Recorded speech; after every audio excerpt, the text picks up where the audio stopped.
This download is the only extract the BBC has of this edition of Desert Island Discs. The presenter was Roy Plumley. Mr. Fleming, where were you born? I was born in London. You went to Eton. I believe your main distinction there was in athletics. Yes, it was. I'm afraid I wasn't terribly good at my books. Victor Ludorum twice and public schools hurdles. And then Sandhurst? Yes, I went to Sandhurst with the idea of going into the army and into the Black Watch, incidentally.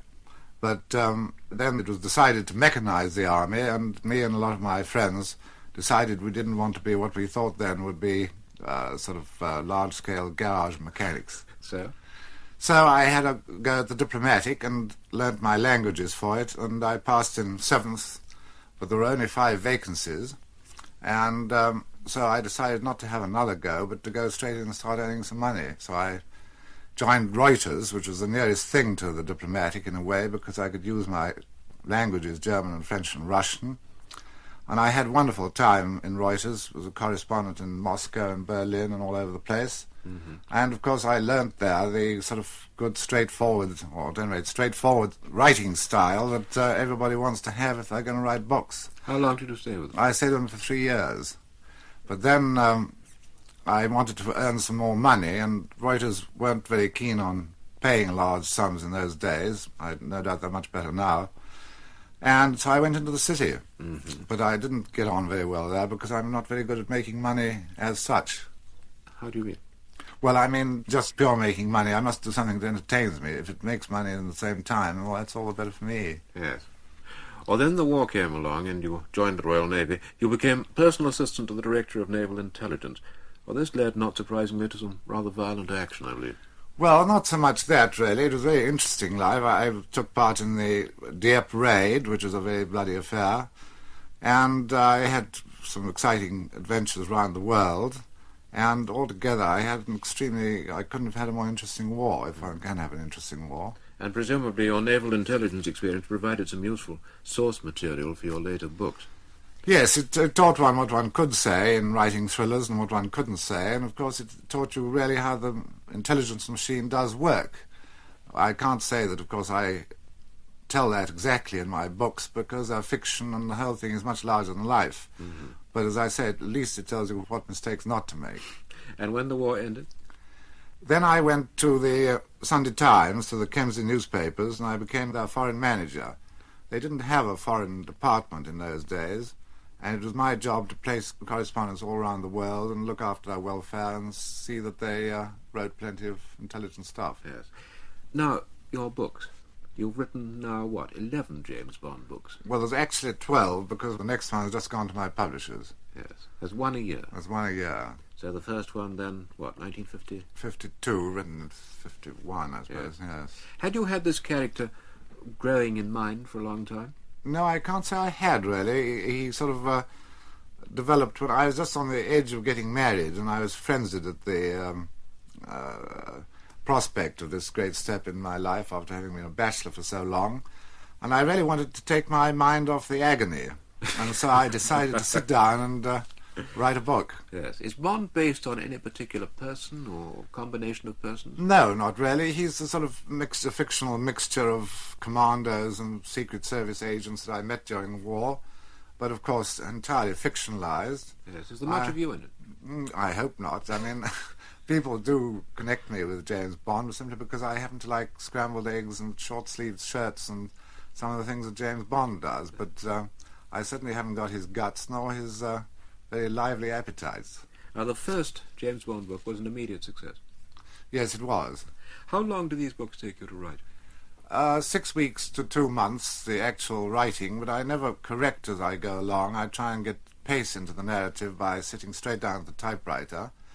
But then, of course, I do 2 or 3 months correction afterwards, and then one has to correct the proofs and so on, so It takes about a year altogether, let's say. Are you a systematic worker? Can you work so many hours a day regularly? Yes, I find I have to. I work for about 3 hours in the morning and 1 hour in the evening, and I find unless I stick to a routine, if I just wait for genius to arrive from the skies, it just doesn't arrive. I just get on with the work. You write these books always at your vacation home in Jamaica? Yes.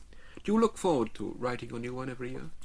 Well, I don't really, unless I've got it firmly fixed in my mind, and of course This is a very bad period for me this time of the year because I'm trying to work out the next adventure of James Bond, which has got to be written in January and February. And I'm always rather in despair, thinking I'm not going to have enough book to write. Yes. There's been a cumulative rise in sales and success since the first book. I think there has, with the exception of the last one, which was, let's say, last year's one, which was The Spy Who Loved Me, where I tried to break away from my normal formula. But the readers were so furious that James Bond didn't appear until about three-quarters of the way through, and that it was written ostensibly by a girl. In the first person? In the first person.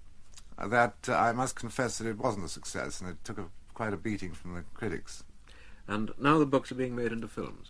Yes, they've made Dr. No already, and it's been a tremendous success in England, and even more of a success, I think, in America, where it's opened several weeks ago, where it's breaking records. They're now doing From Russia with Love, and I went out to see them in Istanbul, see the unit at work, and I was tremendously impressed with the casting and the way the script had been written, and I think it's going to be an equal success. They're going to do the whole James Bond canon? They've got an option on doing all the books, yes, one after another. 11 bestsellers in 11 years, and very profitable film sales. Now, on the face of it, that looks like unmixed success, but some of the press notices haven't been all that glowing. They've accused you of being sadistic and too much sex. Taking the charge of sadism first, your torture scenes are pretty beastly in some of the books. Well, I don't know how many of them you've read, but of course they're nothing to what they really are in real life. And I think the old days of the hero getting a crack over the head with a cricket stump have rather gone out. I mean, we all have become considerably wiser since the last war. And I've tried to bring verisimilitude into these books, and it's certainly true that the critics have occasionally found them pretty strong meat. Yes. What effect do you think these scenes have on the average reader? Are they going to give him unhealthy ideas, or is this vicarious violence a harmless way of sublimating aggressive tendencies? Well, I think that's the way of putting it, but I was brought up on what we used to call fourpenny horrors, and I can't remember that any of the excitements ever did me any harm. All history is sex and violence, and I think it's ridiculous to go on writing thrillers in the old Bulldog Drummond, John Buchan way when life has come so fast past us. Yes, well, sex. Bond takes his sex where he finds it almost as casually as he takes a drink. Well, he has one girl per book approximately, and that's one a year. I think he's a bachelor, and he moves around the world pretty rapidly, and I don't see any great harm in that myself. He's unusually fortunate in meeting these lovely and cooperative girls. Yes, I envy him. All your books, Mr. Fleming, show tremendous attention to detail. You've obviously done a great deal of background research. Have you ever slipped up at all in any of the James Bond books? Yes, I'm afraid I do from time to time. I take a lot of trouble not to, but inevitably things slip past me and past my publishers. And, for instance, in the last book, the girl goes into the bar in the casino and orders half a bottle of Paul Roger champagne. Well, it turns out that Paul Roger is the one champagne firm that doesn't turn out half bottles. And again, some kind friend commented on the fact that when Bond drives up to his headquarters in Regent's Park and smells the smell of burning leaves and realizes the summer has come to an end, I was making a mistake because the Regent's Park is now a smokeless zone. Well, that was very helpful. But I find that the other people make mistakes. Shakespeare, for instance, had clocks chiming in ancient Rome, and yes, and somebody else writes and tells them. Yes, it's very helpful of them, and I try and correct them in the later editions. How much longer do you think you can keep Bond going? Is he a job for life? Well, I don't know. It just depends on how much more I can go on following his adventures. You don't feel that he's keeping you from more serious writing? No, I'm not in the Shakespeare stakes. I've got no ambitions.